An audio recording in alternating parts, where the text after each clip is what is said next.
Bom dia, estamos aqui para mais uma live do Valor, que acontece todos os dias, de segunda a sexta, às 11 horas.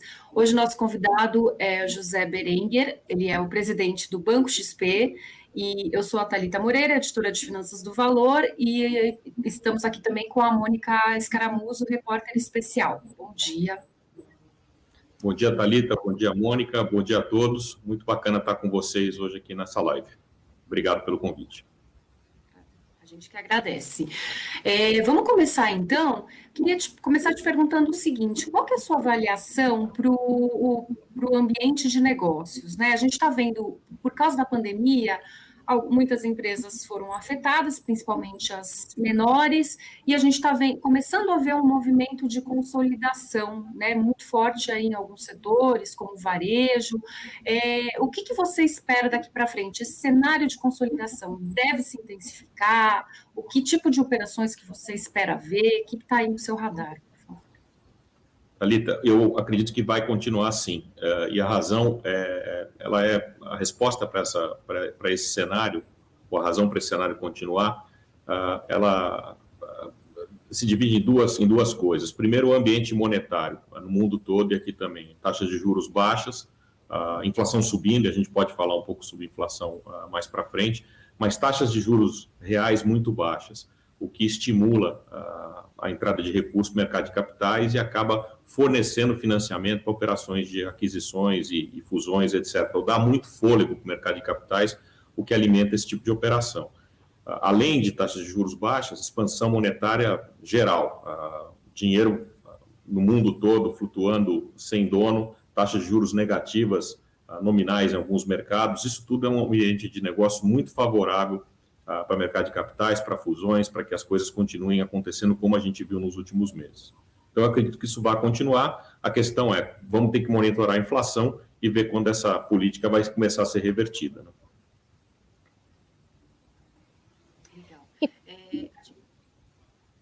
Vai lá, Mônica.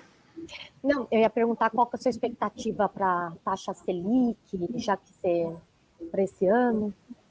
Eu acho que a gente vai continuar tendo aumentos. Eu não consigo cravar detalhes de quantos aumentos de meio ponto, ou se vai ter algum tipo de aceleração, enfim, ou se a gente vai manter o ritmo atual. Eu acho que o Banco Central está monitorando o crescimento da economia. A gente, na XP, o Caio Megali, nosso economista, está com uma visão um pouco mais otimista do que a média de mercado. A gente acha que a economia vai crescer 4 e pouco esse ano, podendo até surpreender para cima. A inflação relacionada a commodities, a tradables, etc., está alta, e a gente tem que monitorar os núcleos para ver o que vai acontecer. Nesse momento, a gente tem a impressão que o Banco Central não está atrás da curva, ele tá conseguindo controlar a inflação e manter ela dentro das metas, e a gente acha que o que a curva está embutindo no curto prazo está razoável. A curva longa está muito inclinada, e aí é uma outra questão que envolve as discussões fiscais e todas as necessidades de reforma para tentar diminuir a relação dívida-PIB mais para frente. Mas, no curto prazo, eu acho que eu me arriscaria a dizer que os preços que estão embutidos na curva até o fim do ano são razoáveis e eu não espero muitas diferenças em relação ao que o mercado está prevendo. E acho a curva longa muito inclinada.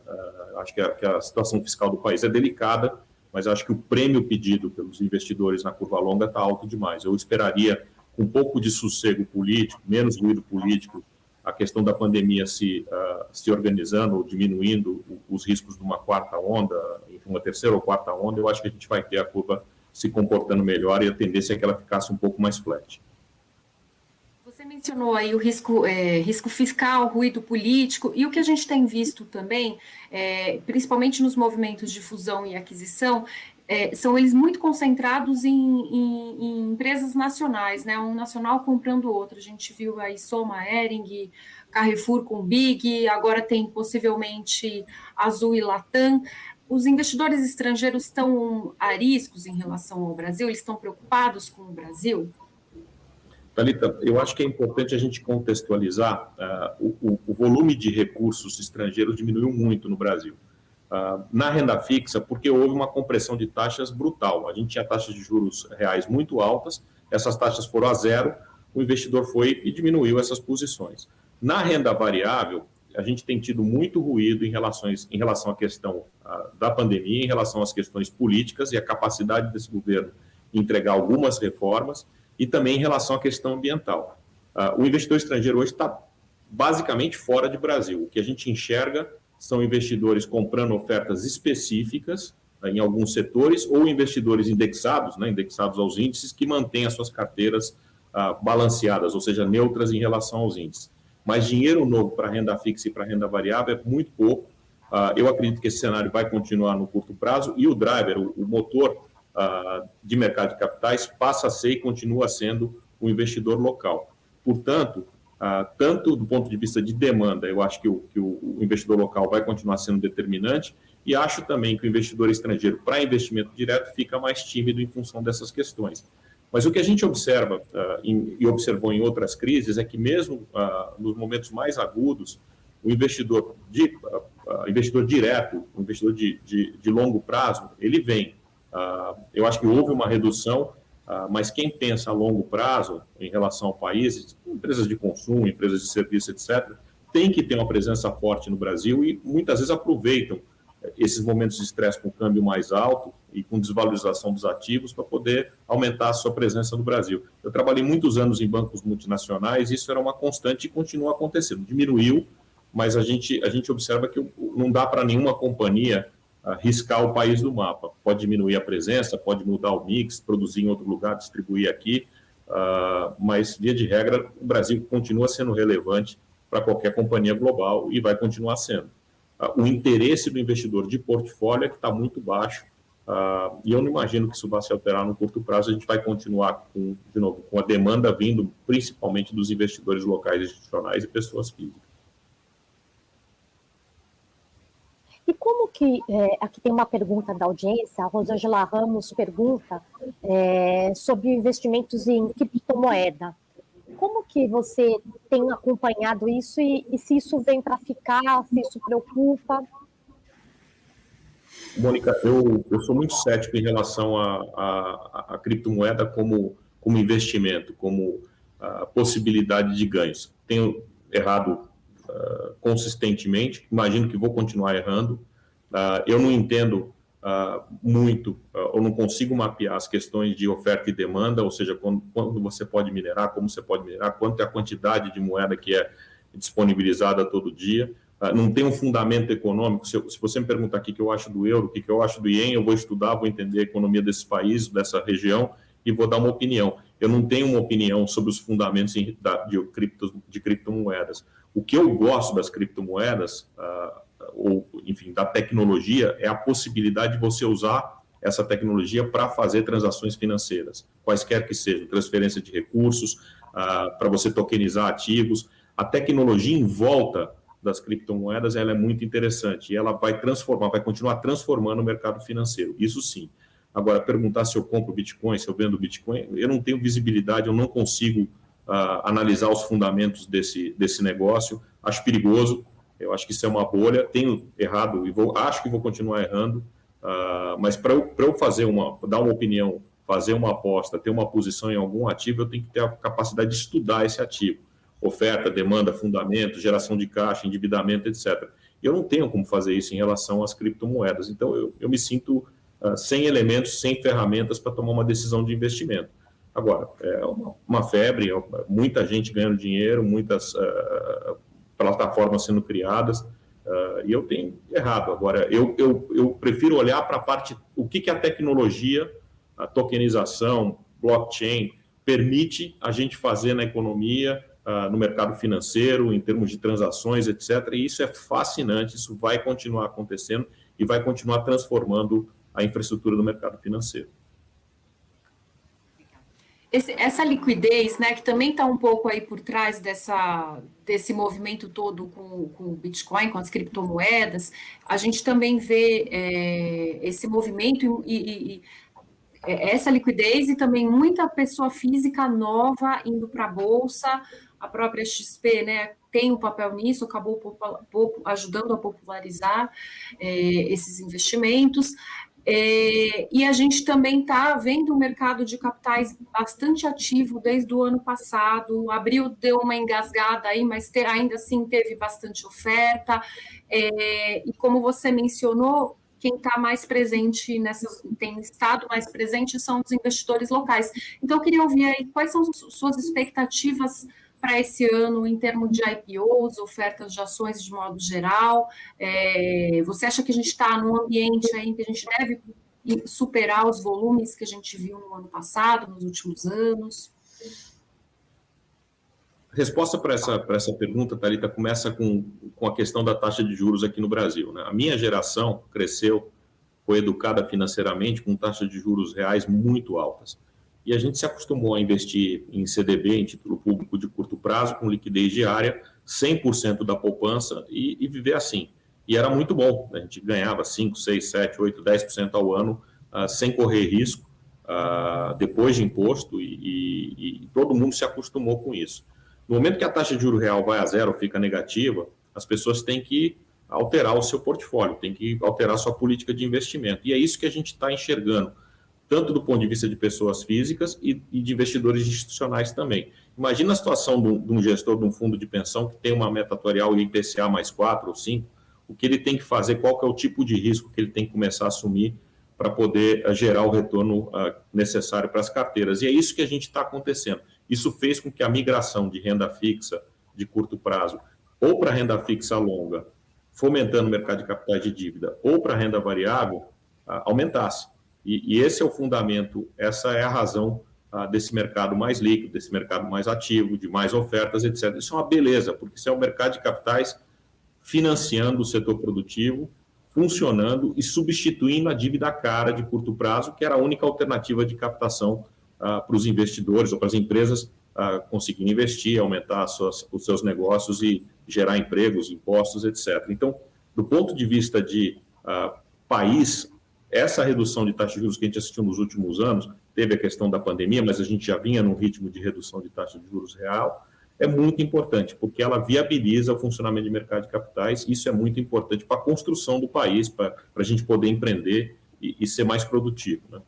Em relação às ofertas, eu acredito que vai continuar. A gente tem momentos de mercado onde as ofertas menores saem, aí o mercado volta um pouco, fica mais seletivo, as ofertas maiores ficam mais viáveis, mas eu acredito que a tendência, se eu olho o que tem de juros embutido na curva, como eu falei anteriormente, do ponto de vista de juros reais, eu acredito que essa tendência vai continuar, ou seja, o investidor vai continuar aumentando a sua alocação em renda variável e vai sustentar demanda para as ofertas que virão, e aí nós vamos depender de situações de mercado, de semanas, de enfim, ruídos políticos ou volatilidade no mercado, viabilizando ou não as operações. As operações maiores são mais fáceis de serem executadas, as operações menores, como sempre, são mais desafiadoras. Tem a questão de liquidez, tem a questão de reconhecimento da marca. Às vezes as operações menores, enfim, não são de empresas tão visíveis, mas, de novo, eu acho que o mercado tem fundamento para continuar funcionando e eu acho que esse ano tende a ser melhor que o ano passado, sim. Acho que a gente vai ter mais atividade do que a gente teve. Tem uma pergunta da audiência que casa com a sua resposta, né? O Eduardo Bonfim pergunta como que você avalia o boom das SPACs, especialmente na Nasdaq, e se a XP avalia, né, analisa financiar clientes nesses processos. A gente acabou de lançar um SPAC da XP que está começando a ser executado na nossa área lá de gestão de recursos, e a gente está animado com esse processo. Enfim, foi um processo de muita atividade nesse segmento nos últimos 12, 16 meses. Eu acredito que isso vai continuar. Houve uma redução no mercado americano, mas a gente nota muito interesse nesse tipo de operação. Vale a pena aqui, talvez, mencionar como esse mecanismo funciona, né? O SPAC, a empresa, o dono do SPAC, levanta o dinheiro, os investidores compram as ações do SPAC, depois ele identifica um target, um alvo, ele compra, e nesse momento que ele compra a empresa, que ele faz o que a gente chama de de-SPAC, o investidor tem a opção de aceitar ou não aquela compra, aquele ativo que está sendo adquirido pelo SPAC. Então, é uma opção que o investidor tem de aplicar o seu caixa, e lá na frente ele vai ver, ele não rende, mas ele tem a opção de decidir se ele vai aceitar ou não a decisão do gestor do SPAC. Então, é um mecanismo interessante. Nesse ambiente de taxa de juros muito baixa, acaba sendo uma alternativa interessante, e eu acredito que isso vai continuar. Vai haver ciclos, vai haver momentos de mais euforia ou de menos demanda ou mais demanda. Eu acho que nesse momento a gente tem um pouco menos de demanda do que a gente teve há uns meses atrás, mas é um mecanismo interessante de investimento. E, de novo, o investidor acaba tendo a opção, quando o gestor do SPAC vai decidir qual é o alvo, de aceitar ou não. E se ele decidir sair, ele recebe o capital dele investido. Aqui no Brasil, a gente ainda não tem legislação para isso. Eu acho que em algum momento a gente sabe que existem discussões acontecendo entre a B3, CVM e players de mercado a respeito disso. Eu acho que seria interessante a gente ter esse instrumento no mercado brasileiro também. Você mencionou agora há pouco, né, esse movimento de pessoas físicas indo da renda fixa para a renda variável aí com a redução da taxa de juros, né? A Selic subindo agora, embora ela não vá provavelmente voltar para os patamares que a gente teve no passado, você acha que de alguma forma a gente vai ver alguma saída da renda variável para a renda fixa? Isso se assim, esse investidor foi para a renda variável para ficar, houve de fato uma mudança estrutural, ou a gente vai ver isso refluir conforme a Selic subir? Se houver uma subida acelerada, acima do que está previsto nas curvas, enfim, vai afetar o fluxo para a renda variável. Mas eu acho que essa é uma tendência que veio para ficar. Eu acho que o funcionamento da economia hoje, com produtividade e tecnologia, diminui muito algumas pressões inflacionárias. Óbvio que tem toda a questão dos tradables, enfim, da inflação em si, mas eu acho que a gente vive no mundo num ambiente de menos inflação na média do que a gente viveu nos últimos anos. Então, eu acredito que a gente vai continuar assim tendo fluxo, talvez diminua em algum momento, e a taxa de juros real é muito inferior ao que ela foi no passado, e isso é o gatilho para as pessoas aumentarem as suas alocações de renda variável. Então, se não houver um descontrole inflacionário ou fiscal, que eu não imagino que vai acontecer, não é um cenário provável, a tendência é que essa demanda continue aumentando e que a gente migre para uma alocação entre renda fixa curta, renda fixa longa e renda variável mais parecida com os países desenvolvidos. A gente tinha muito pouco recursos investidos em longo prazo, né, em renda variável. Acho que isso vai continuar acontecendo. O Marcelo Junqueira que pondera, né, um pouco esse cenário com a pandemia, o controle ou não da pandemia, com a possibilidade aí de uma terceira onda, né? Se a pandemia piorar, você acha que o governo, os investidores ficarão mais cautelosos? Que cenário você traça? Se piorar, bom, essa narrativa ou esse cenário de descontrole sanitário é muito ruim. Só tem uma saída, gente, é vacinar. A gente tem que vacinar o máximo possível, o mais rápido possível, para poder controlar e debelar a doença. Então, alguns países estão sendo muito efetivos, Israel, mesmo Estados Unidos, estão conseguindo acelerar a vacinação e conseguindo retomar a economia de forma mais rápida e diminuir a possibilidade de você ter uma terceira onda. É a única coisa que a gente pode fazer, e se houver uma piora, a gente tem agora nos últimos dias um volume de internações maior aqui em São Paulo, preocupa, enfim, se houver um descontrole novamente, um cenário parecido com o que a gente viu há 45, 60 dias atrás, é muito ruim em todos os aspectos, para a economia, para a imagem do país e principalmente para as pessoas que estão sofrendo com a doença, né? Enfim, não podendo trabalhar, no hospital, perdendo parentes, quer dizer, é um cenário lamentável. E a gente tem que torcer para que a gente continue vacinando o mais rápido possível. Agora, os bancos, em geral, né, economistas, de forma geral, nos últimos dias aí estão fazendo uma revisão de suas projeções de crescimento, né? Estão mostrando projeções de crescimento maiores do que vinham fazendo até então.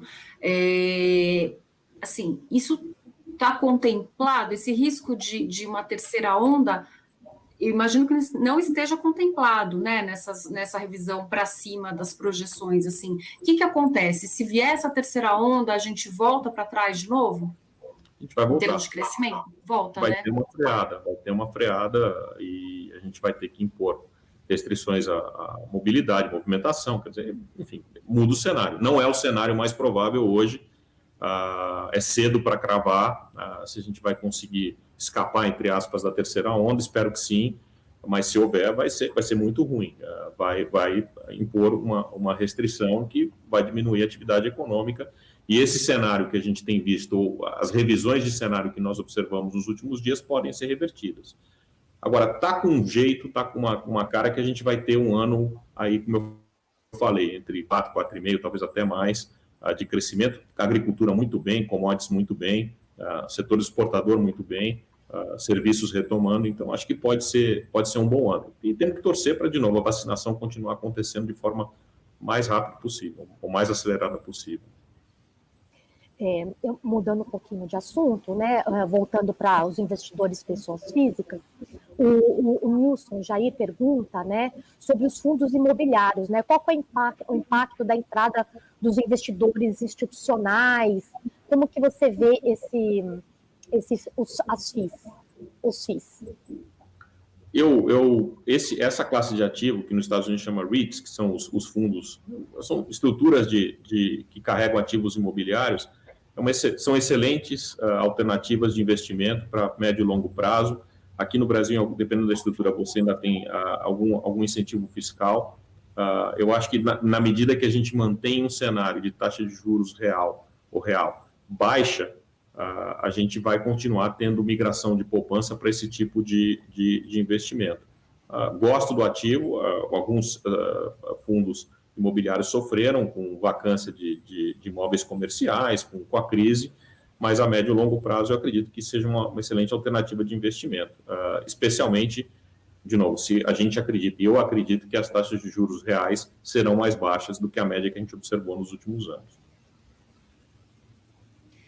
Agora, um pouco, falando aí ainda um pouco sobre a taxa de juros nesse cenário, alguns economistas, inclusive o Paulo Leme, né, da própria XP, tem alertado aí para o fato de que o Fed está atrás da curva ali na reação dele, né, na subida de taxa de juros, e que tem um risco ali de inflação americana que é mais duradouro do que o Fed vem falando, né? Se de fato o Fed mudar o discurso dele, né, começar a agir mais rápido, qual que é o impacto disso para o Brasil, para investimentos, né, para a atividade de investimentos no Brasil? Como é que isso vai ter impacto aqui no nosso dia a dia? Primeiro, eu acho que esse cenário de risco de inflação nos Estados Unidos é real, precisa ser muito monitorado de perto. A atividade econômica nos Estados Unidos está altíssima. A gente conversava com um banqueiro de Nova York há 2 dias atrás, a nossa equipe lá da XP, e ele falava que ele achava que podia ter 10% de crescimento nesse quarto. Pleno emprego, dificuldade de contratação. Então, nós vamos assistir, sim, a inflação subindo nos Estados Unidos, precisa ser monitorado muito de perto. Do ponto de vista de impacto, vai depender da vontade ou da forma que o Federal Reserve vai atuar, da agressividade da atuação, e vai depender, obviamente, do que está acontecendo com a inflação. Mas, enfatizo, é um risco que tem que ser monitorado de perto. Aqui, o impacto para o nosso mercado, se for uma coisa suave, organizada, sem solavanco, sem volatilidade, impacto nulo no mercado brasileiro, na medida que a gente tem muito pouco dinheiro de estrangeiro aqui dentro, na renda fixa e na renda variável. Se for um movimento mais agressivo, mais forte, que gere volatilidade no mercado, aí a gente vai sentir aquela brincadeira que a gente faz, que os Estados Unidos espirra, a gente pega a gripe aqui. Não tem como a China e os Estados Unidos são as economias determinantes no mundo sofrerem abalos e isso não respingar numa economia emergente como a do Brasil. Então, vai depender do que vai acontecer na execução de uma normalização da política monetária americana. Isso tem que ser monitorado. E o risco de inflação está presente, tem que ser analisado muito de perto. Ou seja, se o Fed não agir rapidamente, as taxas dos títulos do Tesouro Americano, né, os Treasuries, subirem mais rapidamente, subirem com mais força, isso pode afetar o fluxo de investimento para o Brasil, porque aí os Treasuries passam a ser mais competitivos, é isso? Sim, mas como eu te disse, Thalita, eu acho que tem muito pouco dinheiro hoje na renda fixa e na renda variável, fora os fundos indexados, que a gente chama, que tem que ter nas suas carteiras esses esse tipo de ativo, dinheiro, entre aspas, voluntário, no Brasil, acho que é pequeno, o saldo é pequeno. Então, de novo, vai depender da forma que essa normalização for feita, essa elevação de Fed Funds, a redução de compra de ativos por parte do Fed. E se for um processo organizado, menos impacto. Se for um processo muito violento e rápido, vai sacudir, vai ter volatilidade, isso vai impactar o mercado brasileiro indiretamente. Talvez menos com fluxo e mais com apetite de risco, né? A gente observando uma redução do apetite de risco por parte dos investidores, inclusive locais. Por falar em volatilidade, né? A audiência aqui pergunta como que você vê o andamento das reformas administrativa e tributária e como que o ministro Guedes deve conduzir, né, essa agenda, e se você vê a possibilidade de reformas estruturantes serem aprovadas ainda este ano. Vejo, eu acho que o trabalho está sendo feito, as discussões estão acontecendo, as reformas vão ser mais tímidas do que o mais otimista espera, mas vão acontecer, e eu acho que a gente está enxergando esse trabalho de coordenação e de discussão dessas pautas de forma esperançosa. Acho que o ministro Guedes, junto com o senador Pacheco e o deputado Lira, estão trabalhando nessa direção, e as perspectivas são positivas. Será suficiente para que a gente tenha uma melhora total da situação fiscal e do ambiente de negócios? Não, mas a gente vai continuar evoluindo, e eu tenho um certo otimismo em relação à possibilidade de aprovação das reformas. A gente também tem aí, tem muita gente fala que é importante aprovar as reformas nesse ano, porque o próximo ano é um ano eleitoral em que tudo tende a ficar mais complicado, né? E a gente também, e aí a gente também tem visto, neste momento, a tendência de uma eleição bastante polarizada entre Lula e Bolsonaro, né? Inclusive com empresários aí tentando se mobilizar, tentando ajudar ali a criar as bases de uma terceira via para que haja um concorrente mais moderado. Como é que você vê esse cenário de eleição polarizada? O que ele pode afetar investimentos, afetar o mercado, afetar operações? Qual que é a tua visão aí sobre isso? Eu acho que é cedo para a gente cravar um cenário eleitoral. Ainda faltam um ano e pouco, um ano e 5 meses para a gente ter a eleição. Tem muita coisa para acontecer daqui até lá. O que eu aprendi em política, o pouco que eu aprendi em política, eu não entendo quase nada, é que a gente sempre tem surpresas. E eu acho que é cedo para a gente cravar que a gente vai ter só os dois candidatos que estão aí sendo apontados como os competidores da eleição do ano que vem. O que eu procuro fazer? Eu procuro focar na minha estratégia aqui na XP, ou seja, na minha pauta de crescimento, nos meus planos estratégicos, na implementação desses planos.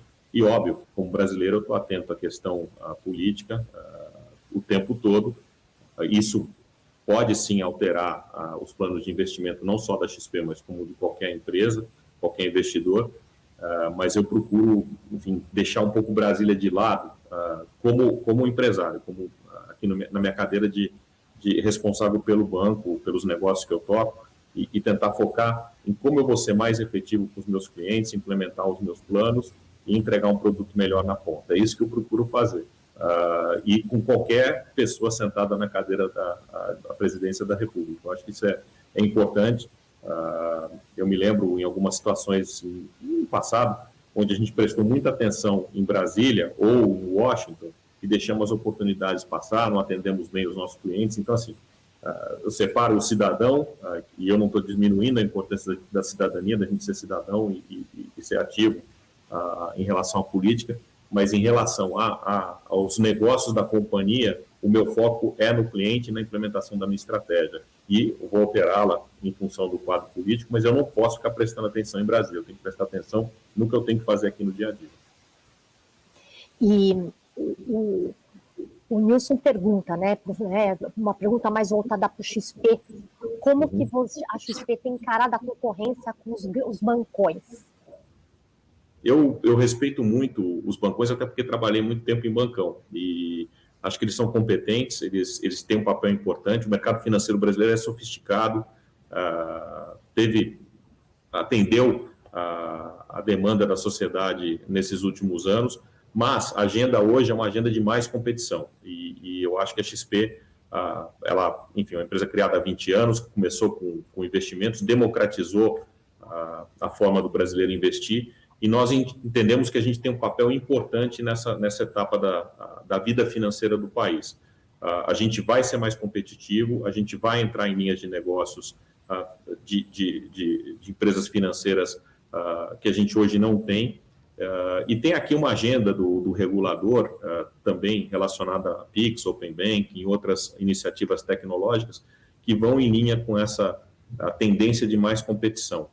Então, eu imagino que os bancões vão continuar sendo importantes, mas eles vão perder market share para as empresas financeiras que estão, assim como a XP, ocupando espaço e melhorando os seus processos, investindo em novos produtos e crescendo. Então, é isso que eu acho que a XP vai continuar fazendo. A gente vai incomodar, assim como outros players irão incomodar os bancões, e eu acho que a gente, com tecnologia, com uma estrutura de vendas mais leve, a gente consegue ser muito competitivo. E o nosso objetivo é transformar a vida financeira dos brasileiros como a gente transformou a vida financeira dos investidores, das pessoas que investiam dinheiro. Então, a gente vai perseguir essa meta. A gente quer entregar um produto na ponta para o cliente que seja mais simples, uma precificação mais agressiva, mais barata, e ajudar o brasileiro a viver, ter uma vida financeira mais organizada. A gente vê essa competição, a gente vê já a competição incomodando os bancões, principalmente do lado dos serviços ali, né? No investimentos, com a XP e outras, né? E outras plataformas, nas maquininhas de cartão, né? Principalmente por esse lado. No crédito, a gente ainda não vê isso acontecer. Tem N fintechs de crédito aí, mas elas são muito pequenas perto dos bancos. Você acha que esse incômodo aos bancões vai ainda chegar no crédito, que é um jogo aí de muito capital? Thalita, não tenho dúvida. E essa maior competitividade no crédito também ela é função de centrais de recebíveis que foram criadas nos últimos anos, do cadastro positivo, do Open Bank.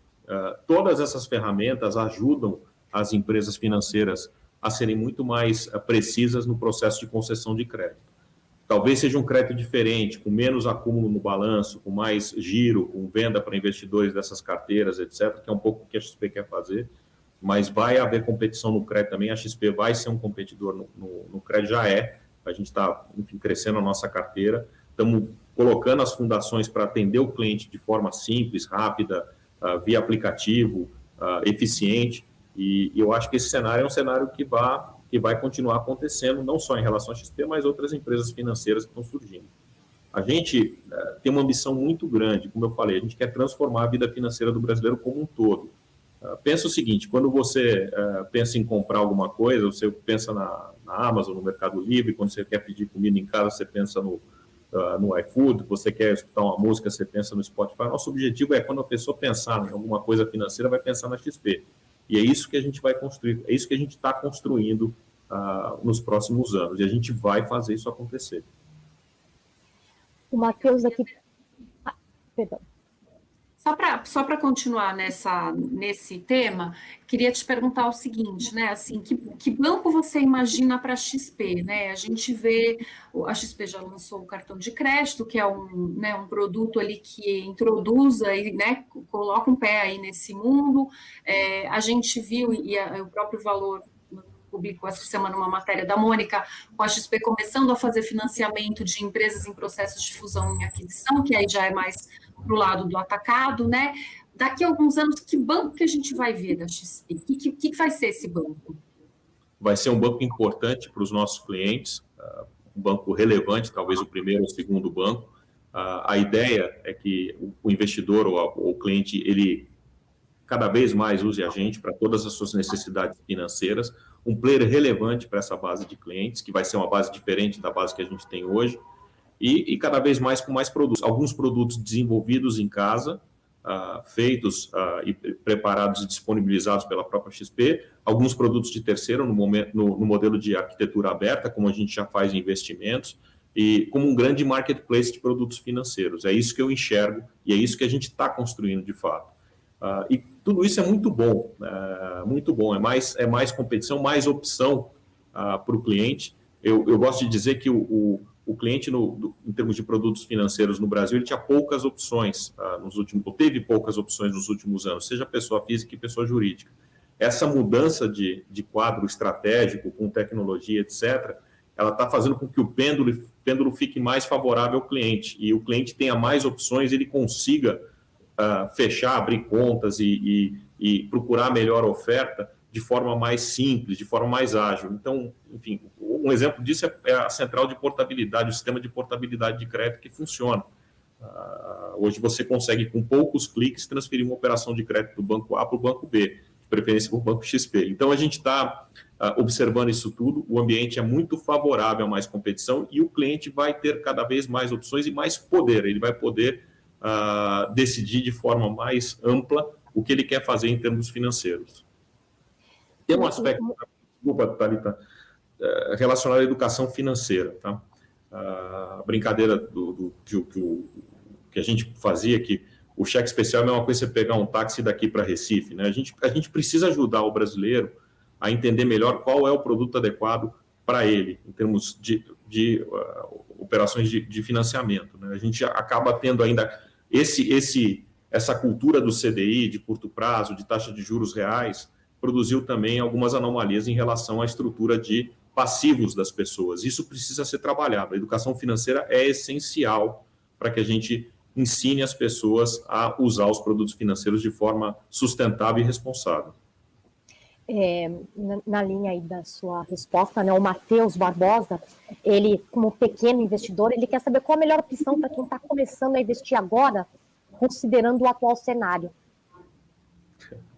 Essa é uma boa pergunta. Assim, o Matheus, eu acho o seguinte, prudência, análise, disciplina, vai aos poucos, vai aprendendo, vai estudando, porque é perigoso. A gente vê a turma, enfim, fazendo de forma agressiva day trade e se posicionando, etc. O mercado é perigoso. Se fosse uma coisa simples e fácil, a gente tinha um cenário muito, muito próspero para muita gente fazer só isso. Eu acho que isso assim, eu estou há muito tempo no mercado, já trabalhei com tesouraria e com gestão de recursos. É perigoso e exige muita atenção, muita disciplina. Trabalha com stop, que a gente chama, quando você perde, você tem que estopar as posições e vai devagar, vai com calma, porque escolha bons assessores, escolha boas ferramentas de apoio às suas decisões e muito cuidado. É um negócio que não parece simples, mas não tem nada de simples. A gente tem visto até assim muito influenciador de rede social aí falando sobre investimentos e muita gente assim se apegando, acho que só a isso para investir, inclusive em produtos arriscados. Assim, como é que você vê esse fenômeno assim, né? E como é que os investidores podem se proteger? Eu teria cuidado, Thalita. Eu acho que a gente tem que observar o fundamento. Esses influenciadores, se trouxerem elementos em relação às companhias, às recomendações, bem embasados, com estudo, com disciplina, ótimo. Mas não é sempre o que a gente vê. A gente vê coisas meio esquisitas, meio estranhas, sem disciplina, sem profundidade. Isso é lamentável. Eu acho que a CVM está atenta, vai atuar, tem atuado e imagino que isso tem vida curta. Torço para que tenha vida curta, porque isso acaba destruindo o valor para o mercado, para os investidores e acho que isso é ruim. Eu acho que tem que haver algum tipo de regulação em relação a esse tipo de atividade. Não dá para a gente assistir o que a gente assistiu aí em alguns episódios, eu não vou citar, mas teve coisas assim estapafúrdias acontecendo e muitas vezes o investidor é influenciado por esse tipo de manifestação de mídia e acaba fazendo bobagem, na hora que dá prejuízo, já era, entendeu? Então, eu volto à questão da pergunta anterior, da disciplina, de olhar fundamento, de analisar com muita calma, entender o que você está fazendo, que companhia que você está comprando, que instrumento que você está comprando, porque não é um processo simples e tem muita especulação e tem gente mal intencionada também. E isso tem que tomar cuidado. O Alan pergunta, né, ele pondera aqui, né, um pouco sobre o papel do Estado, né, na economia, e pergunta se, voltando um pouquinho para o macro, se os IPOs podem crescer, puxar, e as privatizações podem também gerar oportunidades para o mercado de capitais. Podem, eu acredito que empresa privada é muito mais eficiente que empresa pública, muito mais eficiente. A gente tem N exemplos, sou super favorável às privatizações. O Estado brasileiro é um Estado que tem dificuldades, um Estado que enfrenta um desafio de caixa importante, hoje e no futuro. Não cabe ao Estado, na minha avaliação, investir em companhias, eu acho que cabe ao Estado investir em segurança, educação, saúde e infraestrutura, coisas básicas, infraestrutura também através de parcerias e concessões. Eu vejo com bons olhos o processo de privatização e acho que é um processo que ajuda a fomentar o mercado de capitais. E isso deveria ser acelerado. Não é uma questão ideológica, é uma questão de situação. Enquanto a gente fica no campo ideológico, a gente está perdendo a oportunidade de fazer isso acontecer. A gente não tem caixa, a gente não tem viabilidade fiscal para carregar essas empresas e a gente precisa reduzir a dívida, a gente precisa vender ativos. E a única saída é acelerar as privatizações. No começo da conversa você mencionou que não vê o risco fiscal tão elevado assim como está refletido nas taxas de juros longas, né? Por que não? Assim, qual que é a tua avaliação sobre o fiscal? Porque eu acredito que algumas reformas acontecerão, acredito que a arrecadação vai ser mais eficiente do que a gente imagina que seja. Acho que a gente vai ter, enfim, taxa de juros mais baixas do que a gente vem tendo historicamente. Acho que tem alguns fatores específicos que podem aliviar essa pressão fiscal. Mas as reformas têm que acontecer. E o meu medo é essa sensação que a gente tem de que está tudo muito bem, a economia vai crescer 4, 4,5, 5, a inflação está mais ou menos controlada, e a gente vai deixando as coisas de lado. Commodity subindo, setor agrícola muito bem e tal, e a gente vai, não precisa fazer. Precisa fazer. Eu não acho que é pânico, eu não acho que a gente vai ter um problema semana que vem. Em algum momento você vê uma radicalização por parte dos economistas, nós estamos na beira de um problema fiscal seríssimo. Acho que é séria a situação, mas não acho que seja alguma coisa que vá acontecer no curto prazo, e exige atitude, exige que a gente tome as medidas corretas. Como que, você falou que no começo da conversa, né, que poderia falar um pouco de inflação. Como que você vê a inflação e se o aumento, né, se o preço alto das commodities pode intensificar o aumento de preços de commodities e alimentos aqui no Brasil? Como que você vê isso? Pode, já tá afetando. Vai exigir muita atenção por parte do Banco Central para manter a inflação controlada. E a gente tem que monitorar isso diariamente. Da mesma forma que eu falei que o risco nos Estados Unidos de inflação é uma coisa que tem que ser monitorada muito de perto, talvez lá mais, em função da elevação de atividade econômica que a gente está observando, mas aqui também, e não dá para dar moleza, não. Lembrando que a gente tem memória de hiperinflação. Esse país viveu muitos anos com hiperinflação, a gente não pode descuidar, a gente ainda tem mecanismos de indexação que são perversos, a eficácia da política monetária em função dos recursos carimbados, o BNDES que diminuiu muito, mas enfim, recursos de poupança e crédito rural, etc. A gente tem uma eficácia diferente de política monetária e não dá para dar moleza, não. A gente tem que estar muito atento e acho que o Banco Central tem feito esse papel de forma disciplinada e bem feita, não só na gestão do Roberto Campos, mas nas gestões anteriores também. O Banco Central vem falando numa normalização parcial da taxa Selic, né, que significa manter as taxas de juros aí num nível que ainda estimule a atividade econômica.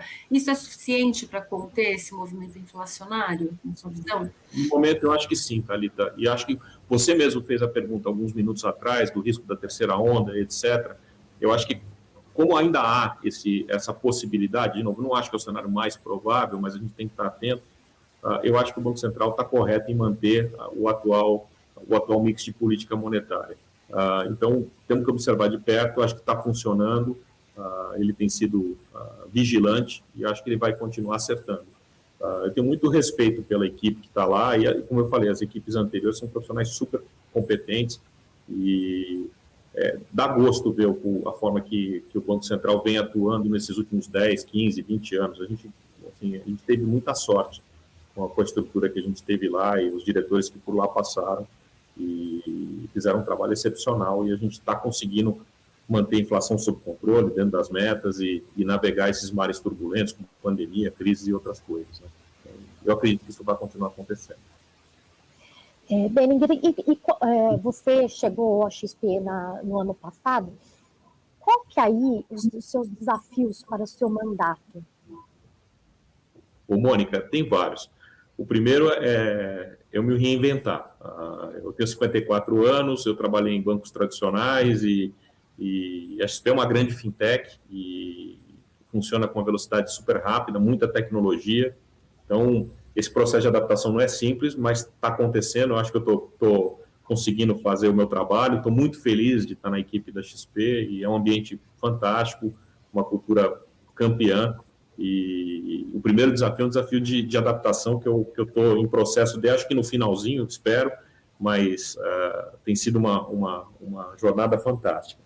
O segundo é colocar em prática o que eu falei aqui da parte de produtos bancários, né, junto com a equipe, e construir essa franquia de produtos financeiros, de uma forma geral, para as áreas que a gente está investindo. Né? Então, como a gente colocou PIX, cartões, empréstimos, câmbio, banco, corporate bank, empresas, pequenas empresas, enfim, private bank, tem muita coisa para fazer e a gente vai fazer da nossa forma, com senso de rapidez, de responsabilidade, com esse mandato que a gente entende que a gente consegue entregar, de transformar a vida financeira das pessoas, e isso nos motiva demais, e é o grande combustível nosso para poder continuar na luta com os nossos concorrentes, uma concorrência justa, uma concorrência leal, e principalmente, de novo, o grande beneficiado é o cliente.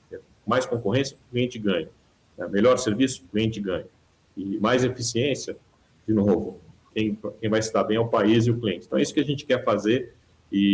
Então, para resumir, a cultura, na minha chegada, que eu acho que eu estou me dando razoavelmente bem, espero. Não eu em si, mas a minha adaptação, o meu dia a dia, a forma de atuar, etc. Muita tecnologia, estou aprendendo. Eu tenho sorte de ter o meu CEO, o Mafra, como sendo um cara de tecnologia que me ajuda muito, me ajuda a entender os desafios e temos uma pauta de entregas monumental e que a gente está muito animado e que a gente vai entregar. Então, é um pouco do meu dia a dia. Eu queria fazer um comentário a respeito da competição também. Eu respeito demais a competição, sejam os bancos grandes, sejam os bancos que estão tentando adotar os modelos parecidos com o nosso. Tem muita falação, o banco A está tirando o escritório B. Assim, eu estou preocupado com o cliente. Eu vivi alguns momentos na minha carreira situações parecidas, e se a gente focar na nossa disciplina, na entrega para o nosso cliente, a gente vai continuar sendo bem sucedido e lutando aí para ter rentabilidade e principalmente oferecer um produto na ponta que seja um produto campeão. Nesse caminho aí da XP, você, inclusive, né, nessa montagem do banco, né, que vocês estão fazendo, você vê a XP fazendo aquisições ou é algo que deve crescer de forma mais orgânica? É mais orgânico. A gente fez poucas aquisições ou parcerias, mas a nossa tecnologia ela é muito específica, ela é totalmente nova. A gente acha que a melhor forma de crescer é crescer de forma orgânica. Não que a gente não goste dos ativos, das oportunidades que aparecem, muito pelo contrário, tem coisas muito interessantes acontecendo, e se houver alguma aquisição que faça sentido e que cubra algum gap que a gente tem, a gente vai fazer. Mas, via de regra, a gente vai crescer de forma orgânica, o que não significa que a gente não está olhando as oportunidades. A gente está olhando todas as oportunidades.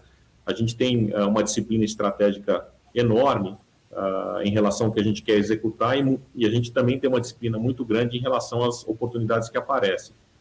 mas até hoje a gente preferiu focar no desenvolvimento interno, no desenvolvimento orgânico, que a gente acha que é um caminho mais adequado para a gente. Mas estamos sempre olhando, sempre conversando, sempre analisando.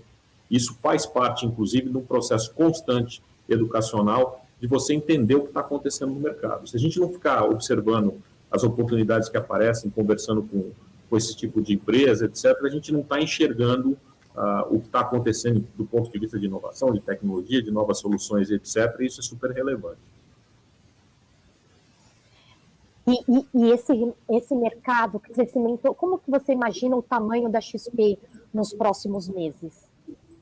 Enorme, Mônica. A gente vai continuar crescendo, a gente vai continuar sendo um jogador relevante no sistema ou na área financeira no Brasil. A gente sonha muito grande, como diz o Guilherme, nosso fundador. A gente tem a ambição de continuar sendo uma empresa que transforma a vida das pessoas e queremos ser a maior empresa do mundo. Se deixar, a gente vai ser a maior empresa financeira do mundo. E sempre com a nossa ética, com a nossa cultura, com a nossa forma de atuar e corrigindo os erros, tendo humildade quando a gente erra sim, e aprendendo com esses erros, mantendo as pessoas mais motivadas e mais competentes em volta da gente, para que a gente possa atingir esses objetivos. A gente sonha grande mesmo, e a gente acha que a gente vai chegar lá. A gente acha não, tem certeza que a gente vai chegar lá. Não estou querendo ser arrogante, não. É muito trabalho, é muita dedicação, é muito suor, muita disciplina, mas a gente tem isso, e principalmente a gente tem a cultura e as pessoas, que são fundamentais para chegar lá. Joia. A gente já estourou aqui o nosso tempo, então eu vou fazer uma última pergunta que está relacionada com isso que você está dizendo, que é o seguinte, você mencionou aí brevemente o Open Banking, né? Como é que ele, Open Finance, né? Agora foi rebatizado aí pelo Banco Central como Open Finance, porque acho que a pretensão ali é de envolver outras áreas, não só banco. Como é que ele se insere na estratégia da XP? Como é que vocês devem se posicionar? Thalita, primeiro eu acho que a mudança que o Open Finance traz para o mercado financeiro é maior do que o Plano Real. Não sei se a gente, só para contextualizar, no Plano Real, o Selic mensal, a taxa de juros mensal foi de 51% para 6%, de um mês para o outro. Tá? Os bancos ganhavam muito dinheiro com float e tiveram que adaptar o seu modelo de negócios a essa nova realidade. Eu acho que o impacto na vida financeira dos agentes das empresas financeiras, na vida das empresas financeiras, vai ser maior do que foi o Plano Real lá atrás. Isso vai permitir, de novo, um empoderamento do cliente muito grande. O cliente vai ter ferramentas através de tecnologia para mudar de provedor de serviço, de comandar as suas operações financeiras de forma centralizada. As empresas financeiras terão uma visibilidade a respeito da vida financeira dessas pessoas, sejam jurídicas ou físicas, muito grande. Isso vai pressionar as margens de crédito, ou seja, o crédito deve ficar mais barato. Enfim, toda essa inércia que a gente tem em alguns produtos financeiros vai acabar. Isso não vai acontecer do dia para a noite, isso vai demorar algum tempo, mas o impacto é enorme e eu acho que o grande beneficiado é a sociedade. São os clientes que terão mais opções mais fáceis de se consumir o produto financeiro e vão ganhar com isso. Imagina o seguinte, você, através de uma ferramenta só, você vai poder transferir, movimentar, investir, quitar um empréstimo, tomar outro, sem ter que ficar entrando em vários aplicativos. Você vai poder comparar as ofertas. Enfim, é uma revolução, tudo através de tecnologia e vai tornar a vida financeira das pessoas muito mais fácil. Então, a gente é super otimista com relação a essa ferramenta, ou essa inovação, esse conjunto de iniciativas por parte do regulador. A gente acha que isso é super importante e a gente está muito atento. Lembra do comentário que eu fiz há alguns minutos? A gente quer ser a primeira marca que vem na cabeça das pessoas quando pensam em produtos financeiros. E a gente acha que o Open Banking é um pilar importante dessa estratégia. Obrigada pela participação, foi ótima a conversa. Não sei se a Mônica tem alguma pergunta final aí também. Quero agradecer, Berenguer, as pessoas aqui agradecem pela sua participação, pela resposta. Muito obrigada. Eu queria agradecer a você, Thalita, Mônica, ao Valor pelo convite. agradecer as pessoas que participaram, fizeram perguntas e assistiram, e vamos em frente, tem bastante coisa para fazer, e espero continuar contribuindo lá com a minha equipe na XP, nessa transformação que a gente entende que é super relevante na vida financeira das pessoas. Muito obrigado, gente. Maravilha, obrigada. A live do Valor volta amanhã às 11, todos os dias aqui de segunda a sexta, geralmente às 11 horas, um convidado novo para vocês acompanharem pelo site e pelas redes sociais do Valor. Bom dia, obrigada e um abraço a todos.